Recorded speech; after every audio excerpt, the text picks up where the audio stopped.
الله وملائكته يصلون على النبي يا أيها الذين آمنوا صلوا عليه وسلموا تسليما اللهم صل على سيدنا محمد وعلى آل سيدنا مولانا محمد وبارك وسلم. برادران عزیز، جیسے آپ سب سماعت فرما رہے تھے کہ ہم حضور پاک صلی اللہ علیہ وآلہ وسلم کی سیرت طیبہ کے الگ الگ گوشوں کو جان رہے تھے، اور ساتھ میں ہم نے اس بات کو بھی جانا کہ جیسے تواریخ کی مناسبت ہے، ہم نے سیدہ کائنات سیدتنا فاطمۃ الزہرا سلام اللہ علیہا کی کچھ فضائل کو جاننے کی سعادت حاصل کی، اسی طرح میں نے عرض کیا تھا کہ 22 تاریخ کو نسبت ہے حضرت صدیق اکبر رضی اللہ عنہ سے، اور آپ کی اس تاریخ کی مناسبت سے ہم سیدنا صدیق اکبر رضی اللہ عنہ کی حیات بابرکت کے کچھ گوشوں کو جاننے کی سعادت حاصل کریں گے۔ برادران عزیز، ہم جانتے ہیں کہ حضرت ابوبکر صدیق رضی اللہ عنہ ایک ایسی ذات ہے کہ جن کا تعلق حضور پاک صلی اللہ علیہ وآلہ وسلم سے اعلان نبوت سے پہلے سے ہے۔ یہ محبت، یہ الفت، یہ رفاقت، یہ صاحبیت جو آپ کو حاصل ہے، یہ اعلان نبوت سے پہلے سے ہے۔ اسی لیے ہم جانتے ہیں کہ جیسے ہی حضور پاک صلی اللہ علیہ وآلہ وسلم نے نبوت کا اعلان فرمایا، اور یہ اعلان فرمایا کہ لوگوں تمہیں اللہ کی طرف آنا ہے، اللہ وحدہ لا شریک کی عبادت کرنی ہے، تو مردوں میں سب سے پہلے کسی نے حضور پاک صلی اللہ علیہ وسلم کی اس صدا پر لبیک کہا، سب سے پہلے کسی نے اسلام کی دعوت کو قبول کیا تو وہ حضرت ابوبکر صدیق رضی اللہ عنہ تھا۔ برادران عزیز، ہم جانتے ہیں کہ آپ کی ذات گرامی حضور پاک کے قدم بس قدم ہر لمحہ ہر لحظہ ساتھ رہی، چاہے وہ موقع حرم مکہ کا ہو، چاہے موقع ہجرت کا ہو، چاہے وہ موقع مکے کی صعوبتوں کا ہو، یا پھر وہ موقع مدینہ منورہ کی تبلیغ کا ہو، ہر جگہ ہر لمحہ ہر لحظہ حضرت ابوبکر صدیق رضی اللہ عنہ کے ساتھ وہ ذات ہے کہ انہوں نے کبھی حضور پاک کو چھوڑا نہیں، کبھی ایسا وقت آنے نہیں دیا کہ آپ حضور پاک کا ساتھ چھوڑے ہو۔ برادران عزیز، آپ کی ذات گرامی حضور پاک صلی اللہ علیہ وسلم کی سیرت طیبہ کا ایک ایسا نمونہ ہے، ایک ایسی مثال، ایک ایسی نظیر ہے کہ اگر ہم حضور پاک صلی اللہ علیہ وسلم کی سیرت طیبہ کو، آپ کے اخلاق کریمہ کو، حضور پاک کے احکام کا جیتا جاگتا نمونہ دیکھنا چاہتے ہیں، اس کی عملی مثال دیکھنا چاہتے ہیں کہ حضور پاک نے حکم دیا کیسا اس کو پورا کریں، تو حضرت ابوبکر صدیق کو دیکھیے کیسے پورا کیا جاتا ہے۔ اسی طرح ہم دیکھتے ہیں کہ حضرت ابوبکر صدیق رضی اللہ عنہ، جہاں ہم نے اس بات کو سابق میں جانا کہ آپ نے حضور پاک کے آرام کے لیے، حضور پاک کی محبت کی خاطر اپنی جان کو قربان کرنا گوارا کیا، اسی طرح سنن ترمذی کی یہ حدیث بھی بڑی مشہور ہے کہ حضرت عمر فاروق رضی اللہ عنہ روایت فرماتے ہیں کہ ایک موقع ایسا بھی آیا کہ جہاں حضور پاک صلی اللہ علیہ وآلہ وسلم نے حکم فرمایا کہ لوگوں آج دین اسلام کے لیے تمہارے مال کی ضرورت ہے، تمہارے پاس جو کچھ ہے، اتنا کچھ ہے جو تم اللہ کی راہ میں خرچ کر سکتے ہو، لا کر پیش کر دو۔ برادران عزیز، جب یہ حضور پاک کا حکم نافذ ہوا، سارے صحابہ کرام نے اس کو سماعت کیا، تو حضرت عمر فاروق رضی اللہ عنہ فرماتے ہیں، سنن ترمذی میں یہ حدیث موجود ہے کہ آپ فرماتے ہیں کہ میرے دل میں آج خواہش جاگی کہ آج میں حضرت ابو بکر سے آگے نکل جاؤں گا۔ خواہش کیا جاگی؟ حضرت عمر فاروق فرماتے ہیں کہ آج مجھے وہ موقع مل گیا ہے کہ میں آج حضرت ابو بکر صدیق سے آگے نکل جاؤں گا۔ یعنی آپ اس بات سے ہمیں اشارہ بھی کر رہے ہیں، بتا بھی رہے ہیں کہ ہر وقت ہر جگہ حضرت ابو بکر صدیق آگے رہتے تھے، آج موقع مل گیا مجھے کہ میں آگے نکل جاؤں گا۔ اب آگے نکلنے کے کیسا طریقہ ہے؟ آپ کہتے ہیں کہ تبھی میرا مال آیا ہوا تھا، تجارتی مال میرے گھر کو آیا ہوا تھا، اور میں نے دل میں یہ ٹھان لیا تھا کہ آج میں اپنا مال حضور پاک کی بارگاہ میں پیش کر دوں گا۔ صدیق اکبر کا مال ابھی نہیں آیا، مال میرے پاس آیا ہوا ہے، اور آج میں حضرت ابو بکر صدیق سے آگے بڑھ جاؤں گا۔ برادران عزیز، اسی جذبے کے ساتھ حضرت عمر فاروق فرماتے ہیں کہ میں اپنے گھر گیا، گھر جا کر میں نے اپنی اہلیہ سے کہا کہ بی بی، گھر میں جو کچھ مال ہے، جتنا کچھ مال ہے، وہ تم اس کے 2 حصے کر دو، سارے مال کے 2 حصے کر دو، ایک حصہ گھر کے لیے رکھ لینا، ایک حصہ مجھے دے دینا۔ آپ کی بیوی نے کہا کیا بات ہے، اتنا سارا مال لے کر کہاں جا رہے ہیں؟ تو حضرت عمر فاروق نے فرمایا کہ حضور پاک نے حکم فرمایا ہے، اسلام کو آج مال کی ضرورت ہے، اسلام کو آج مال کی ضرورت ہے، آج مسلمانوں کے لیے مال خرچ کرنا ہے، اللہ کی راہ میں مال خرچ کرنا ہے، تو میں گھر کے سارے مال کے 2 حصے کر رہا ہوں، ایک حصہ تمہارے پاس رکھتا ہوں، ایک حصہ حضور پاک کی بارگاہ میں لے جا کر پیش کروں گا۔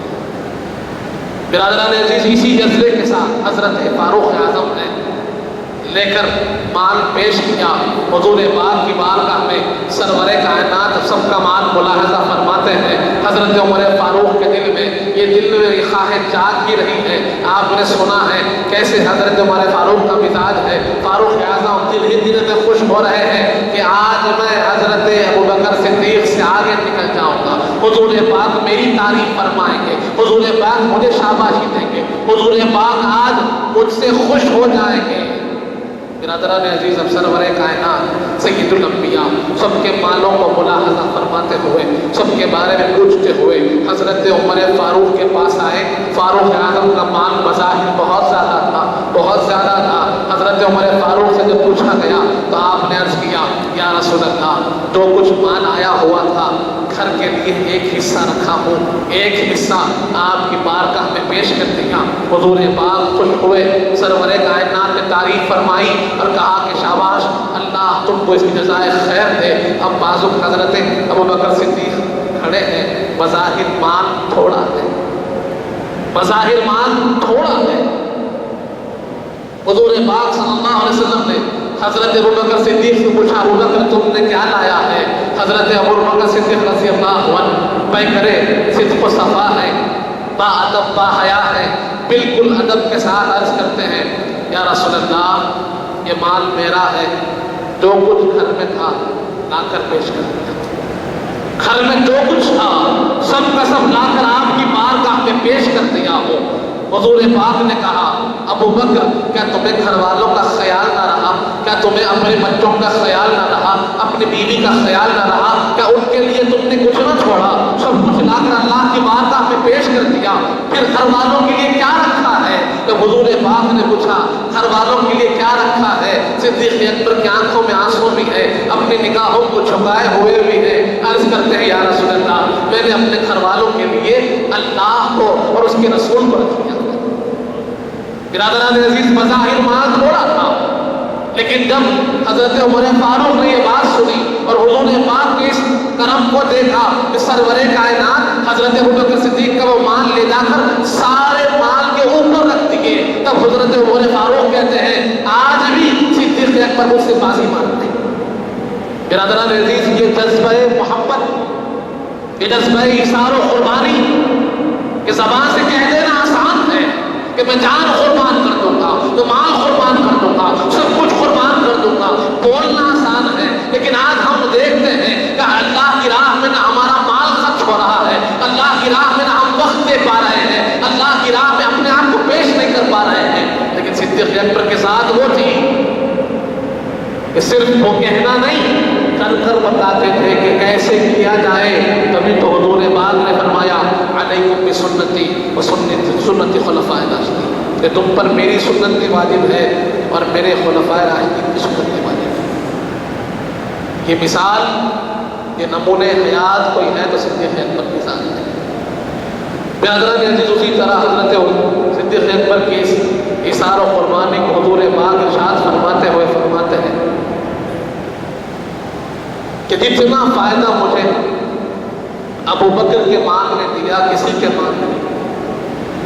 حضور پاک فرماتے ہیں کہ ابو بکر کے مال نے جتنا فائدہ دیا اسلام کو کسی اور کے مال نے نہیں دیا۔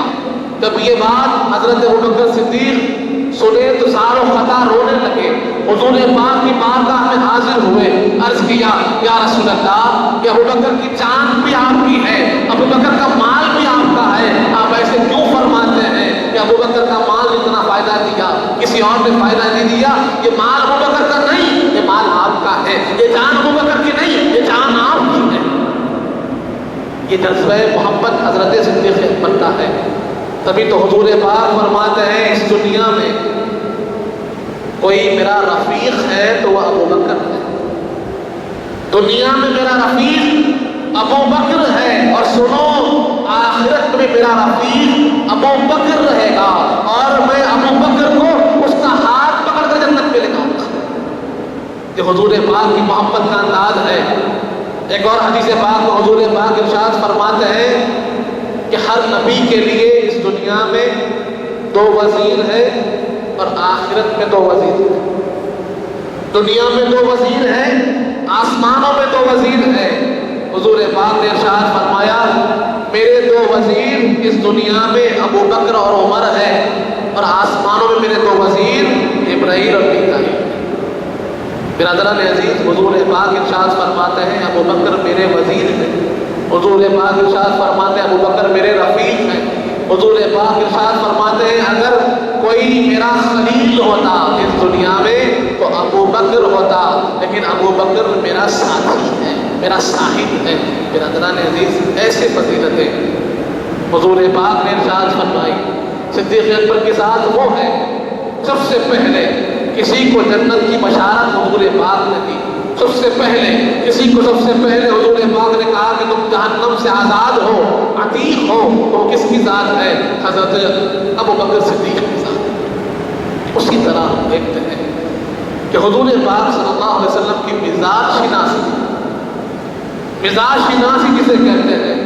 کسی کے پاس تھی کہ حضور پاک کا مطلب کیا ہے، مقصد کیا ہے، آپ کیا فرمانا چاہتے ہیں، اس کے بارے میں وہ مزاج شناسی کسی میں تھی تو حضرت ابوبکر صدیق میں۔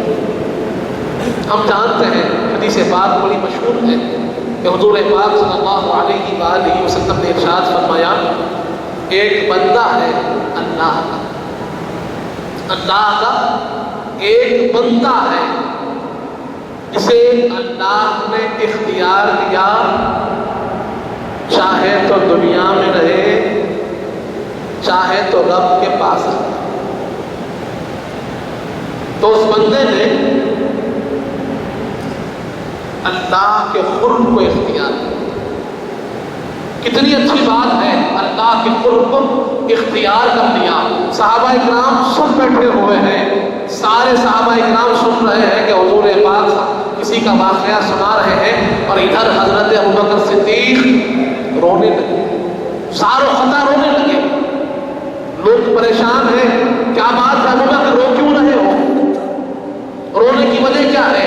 حضور پاک سے واقعہ سنا رہے ہیں، حضور پاک سے حکایت بیان کر رہے ہیں کہ ایک دیا دنیا میں رہنے کا یا اللہ کے پاس آنے کا، تو بندے نے اللہ کے قرب کو ترجیح دی، اللہ کے قریب ہونے کو، اللہ کے پاس جانے کو اختیار کر لیا، اور آپ زارو خطا رونے لگے۔ صدیق اکبر فرماتے ہیں کہ تم نے سمجھا نہیں، وہ بندے حضور پاک ہے، اور حضور پاک نے ہمیں یہ بتا دیا کہ اللہ نے اختیار دیا، حبیب چاہے تو دنیا میں رہیے، چاہے تو ہمارے پاس آ جائیے۔ تو حضور پاک نے دنیا میں رہنے کو پسند نہیں کیا، اللہ کے پاس جانے کو پسند کر لیا ہے، اور ہم سے ہم قریب حضور پاک جدا ہونے والے ہیں۔ حضور پاک کے مزاج کو جاننے والے حضرت ابوبکر صدیق تھے، جہاں کوئی نہ سمجھے صدیق اکبر سمجھ گئے تھے اور رونے لگے کہ بظاہر حضور پاک ہم سے جدا ہونے والے ہیں۔ اسی طرح جب ہم سورہ نصر کے بارے میں سنتے ہیں،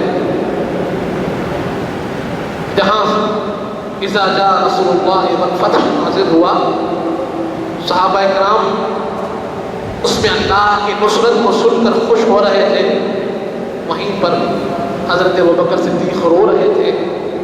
لوگوں نے پوچھا رونے کی وجہ کیا ہے، تو کہا کہ اس کے اندر اشارہ ہے کہ ان قریب حضور پاک ہم سے جدا ہونے والے۔ تو مزاج قرآن کو سمجھنے والے صدیق اکبر تھے، اسی طرح مزاج رسول حضور پاک کے مزاج کو سمجھنے والے صدیق اکبر تھے، اور اس کے بعد بھی احتیاط نہیں کی۔ آج قرآن کی بات ہوتی ہے، قرآن پڑھنے کی بات ہوتی ہے، قرآن سمجھنے کی بات ہوتی ہے، قرآن کی تفسیر کرنے کی بات ہوتی ہے، قرآن کو سمجھانے کی، اس کے مطلب کو بتانے کی بات ہوتی ہے، تو آج لوگ بڑی آسانی سے قرآن پر اپنا تبصرہ کر رہے ہیں، قرآن پر اپنی رائے کو پیش کر رہے ہیں، اور کہہ رہے ہیں کہ شاید اس کا معنی یہ ہوگا، اس کا معنی یہ ہوگا۔ لیکن حضرت ابوبکر صدیق سمجھاتے ہیں کہ قرآن کو سمجھنے کا طریقہ کیا ہے، قرآن کو سمجھنے کا سلیقہ کیا ہے، قرآن کی تفسیر کا سلیقہ کیا ہے۔ آپ بتاتے ہیں، روایات میں آتا ہے کہ ایک عربی صحابی حضور پاک کی بارگاہ میں حاضر ہوئے تھے، حضرت ابوبکر صدیق بھی تشریف فرما تھے، تبھی کچھ آیات نازل ہوئی، حضور پاک نے ان آیات کو سنا دیا۔ حضور پاک نے فرمایا کہ اللہ نے ان آیات کو نازل کیا، سنا دیا، اور کسی امر خاص کے لیے اپنے حجرے میں تشریف لے گئے، تو وہ عربی صحابی جو نئے تھے، ابھی اسلام قبول کیا تھا، جب ان آیات کو سنا تو حضرت ابوبکر صدیق سے پوچھنے لگے، اے ابوبکر صدیق بتائیے ان کے معنی کیا ہے؟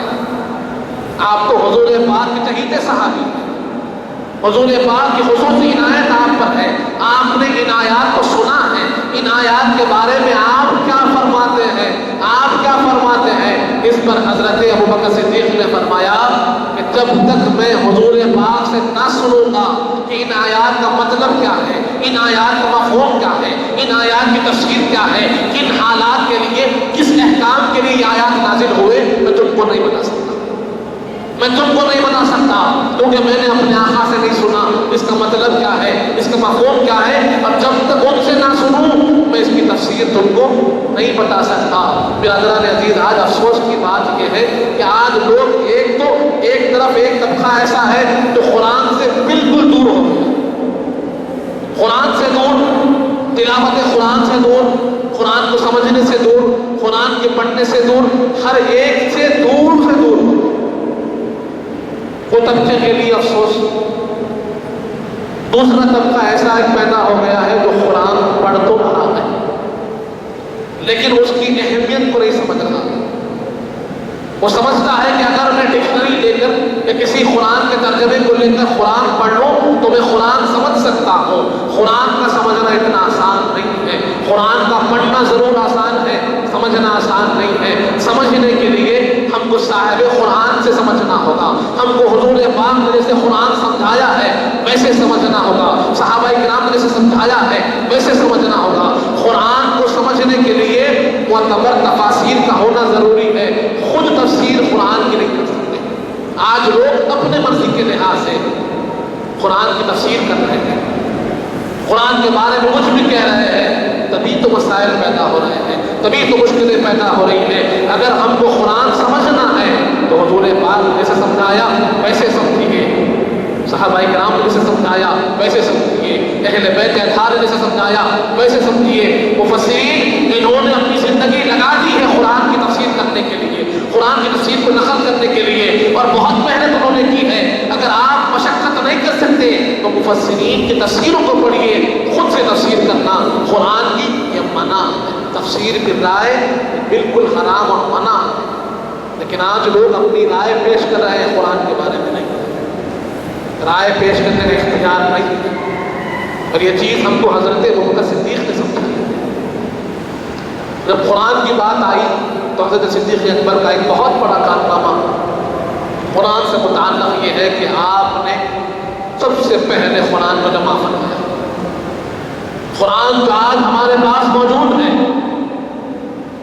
یہ حصوں میں یہ چھپ کر اس کی ابتدا، اس کو جمع کر کر پیش کیا حضرت ابوبکر صدیق نے۔ بات کی ہوئی، وجہ یہ ہوئی کہ جنگ ایک ایسی جنگ ہوئی جہاں منکرین زکوٰۃ تھے، ان سے جنگ ہوئی، اور اس جنگ میں 700 صحابہ ایسے شہید ہو گئے جو حافظ قرآن تھے۔ کیا تھے؟ حافظ قرآن صحابہ، جو قرآن لوگوں کو پڑھاتے تھے، سکھاتے تھے، جن کے سینے میں قرآن تھا، ایسے 700 صحابہ شہید کر دیے گئے۔ جب حضرت عمر فاروق نے اس منظر کو دیکھا، اس کیفیت کو دیکھا، تو حضرت ابوبکر صدیق رضی اللہ عنہ کی بارگاہ میں حاضر ہوئے۔ صدیق اکبر خلیفۃ المسلمین ہیں، امیر المومنین ہیں، وہاں پر حاضر ہو کر عرض کیا، اے ابوبکر صدیق رضی اللہ عنہ، ہمیں قرآن کو جمع کرنا چاہیے۔ پہلے تو صدیق اکبر رضی اللہ عنہ نے کہا کہ یہ کیسے ممکن ہے عمر، جو کام حضور پاک نے نہیں کیا ہم کریں؟ حضرت عمر فاروق نے عرض کیا کہ 700 صحابہ، حفاظ صحابہ، حافظ قرآن صحابہ شہید ہو گئے، اگر معاملہ ایسا ہی چلتا گیا، ایسے ہی لوگ شہید ہوتے رہے، تو پھر جب نئے لوگ اسلام میں داخل ہوں گے تو قرآن کیسے پڑھیں گے؟ ایک حافظ قرآن کتنوں کو پڑھا سکتا ہے؟ مشکل ہو جائے گی۔ اگر ہم قرآن کو جمع کر دیں گے تو قرآن محفوظ ہو جائے گا، لوگوں تک پہنچانے میں آسانی ہو جائے گی۔ جب حضرت عمر فاروق نے معروضہ پیش کیا تو آپ نے حضرت عمر فاروق کے مشورے کو قبول کیا اور فرمایا کہ عمر، ہاں ہم قرآن کو جمع کرتے ہیں۔ سب سے پہلے کسی نے قرآن کو جمع کیا تو حضرت ابوبکر صدیق کی ذات نے، کہ آج جتنے لوگ قرآن پڑھ رہے ہیں یہ آپ کی وجہ سے ہے، آپ کی کوشش ہے کہ آپ نے قرآن کو جمع کر کر لوگوں تک پہنچا دیا ہے، کہ آج لوگ مٹانا چاہتے ہیں لیکن قرآن کو کوئی مٹا نہیں پاتا۔ برادران عزیز، آج ہماری ذمہ داری بنتی ہے کہ اپنے تعلق کو قرآن سے مضبوط کریں، اپنے اولاد کے تعلق کو قرآن سے مضبوط کریں، ان کو قرآن پڑھائیں، ان کو حافظ قرآن بنائیں۔ آج ہمارے گھر حافظ قرآن سے خالی ہو رہے ہیں، ہمارے گھروں میں آج حفاظ موجود نہیں ہیں، ہر گھر میں ایک حافظ ہونا ضروری ہے۔ برادران عزیز، اسی کے ساتھ ایک اور فتنہ حضرت ابوبکر صدیق رضی اللہ عنہ کے زمانے خلافت میں رونما ہوا، اسے کہتے ہیں مسیلمہ کذاب۔ یہ کون تھا؟ یہ جھوٹا نبوت کا دعویٰ کرنے والا تھا۔ حضور پاک کی ظاہری پردہ فرمائی کے بعد لوگوں کو یہ موقع مل گیا کہ وہ زبان درازی کرے اور کہنے لگے کہ نعوذ باللہ میں بھی اللہ کا نبی ہوں، جبکہ قرآن کہہ چکا ہے کہ حضور پاک خاتم الانبیاء ہے، حضور پاک کے بعد کوئی نبی آنے والے نہیں ہے۔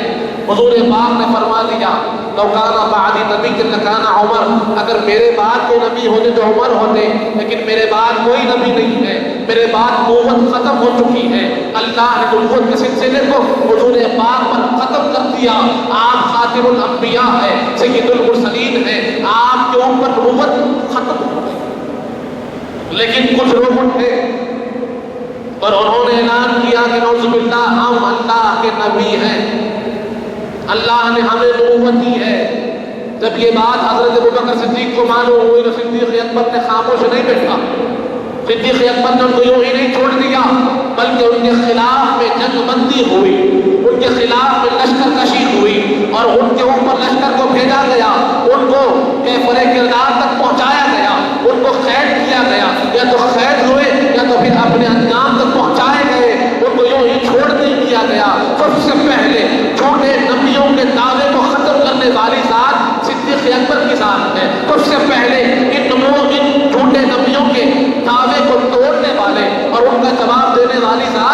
ابوبکر صدیق کے ساتھ ہے، اور یہ آج بھی ہم دیکھتے ہیں ہمارے اندر، ہمارے ماحول میں یہ بات پھر عام ہو رہی ہے۔ وہاں پر قادیانی اٹھے، ان کا جواب دیا گیا، اس کے بعد خود اٹھے، ان کا جواب دیا گیا۔ آج بھی یہ فتنہ چل رہا ہے، سوشل میڈیا کے دور میں یہ فتنہ عام سے عام ہو رہا ہے۔ ایک طرف گوہر شاہی نام سے فتنہ جاری ہے، ایک طرف شکیل بن حنیف کے نام سے فتنہ جاری ہے۔ تو یہاں پر ہم نے صدیق اکبر کے کردار کو دیکھا ہے کہ اگر کوئی خاتم الانبیاء کی شان میں گستاخی کرتا ہے اور حضور کی خاتمیت پر سوال اٹھاتا ہے، حضور پاک کی ختم النبوہ پر اگر کوئی آنکھ ڈالتا ہے، تو صدیق اکبر نے ان آنکھوں کو نوچ لیا ہے، ان زبانوں کو کھینچ دیا ہے اور بتا دیا کہ اللہ کا فیصلہ ہے کہ خاتم الانبیاء کوئی ذات ہے تو حضور پاک کی ذات ہے۔ آج بھی صدیق اکبر کے غلاموں کا یہی کام ہے کہ اگر کوئی حضور پاک کی شان میں، خاتم الانبیاء کی شان میں گستاخی کر رہا ہے، اپنی زبانوں کو دراز کر رہا ہے، اس کا منہ توڑ جواب دیا جائے، چاہے وہ گوہر شاہی فتنہ ہو، چاہے وہ شکیل بن حنیف کا فتنہ ہو، چاہے وہ قادیانی فتنہ ہو، کہ کوئی اور نام سے یہ فتنہ ظاہر ہو رہا ہو، آپ کو ہم کو جواب دینا یہ ہماری ذمہ داری ہے، ان کا جواب دینا یہ ہماری ذمہ داری ہے۔ اور اس کے لیے اگر دلائل چاہیے تو دلائل موجود ہیں، ان کے فتنوں کو توڑنے کے لیے وہ ہمارے اندر ہمارے بچوں کو خراب کرنے کو تلے ہوئے ہیں۔ ہماری ذمہ داری ہوتی ہے کہ ان فتنوں کا جواب دیں، علمی جواب دیں، قرآن و حدیث کی روشنی میں جواب دیں، اور دوسری طرف اپنے بچوں کو آگاہ کریں، اپنے نوجوانوں کو آگاہ کریں کہ ان فتنوں سے بچتے رہیں، ان فتنوں سے محفوظ رہیں، یہ ہمارے ایمان پر ڈاکہ ڈال رہے ہیں۔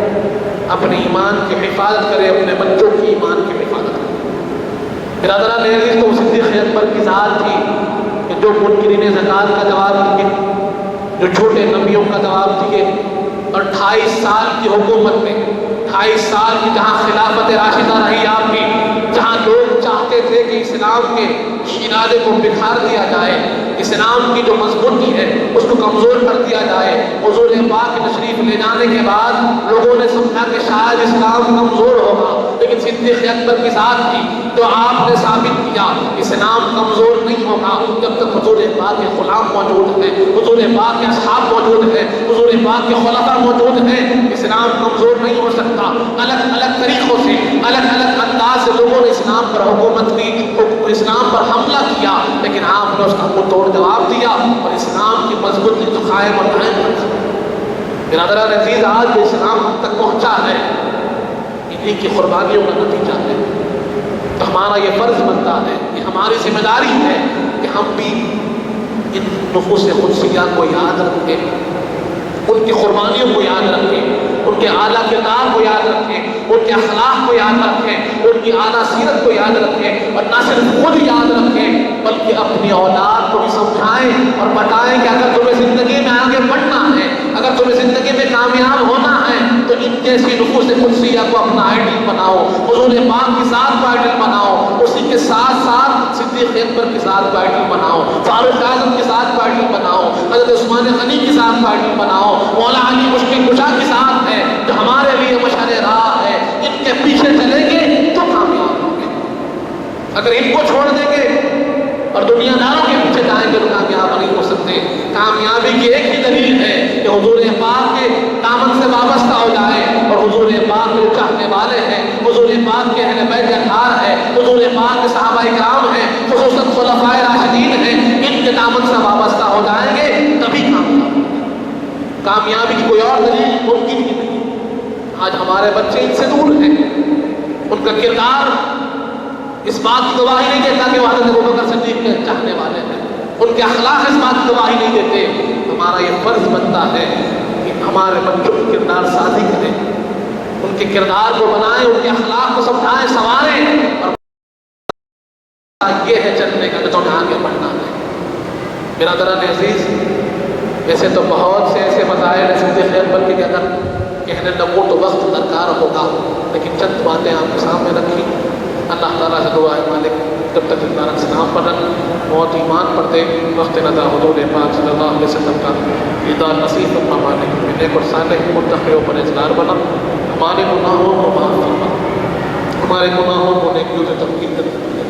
ہم میں جو پریشان ہیں ان کی پریشانیوں کو دور فرما. ہم میں جو بیمار ہیں ان کی شفائی عاجل عطا فرما. ہم میں جو مقبول ہیں ان کی خدمت عطا فرما. جو کچھ کہے ہیں جو کچھ سنے ہیں اس پر عمل کرنے کی توفیق عطا فرما. حضور پاک صلی اللہ علیہ وآلہ وسلم کا سچا غلام و امتی بنا بنا.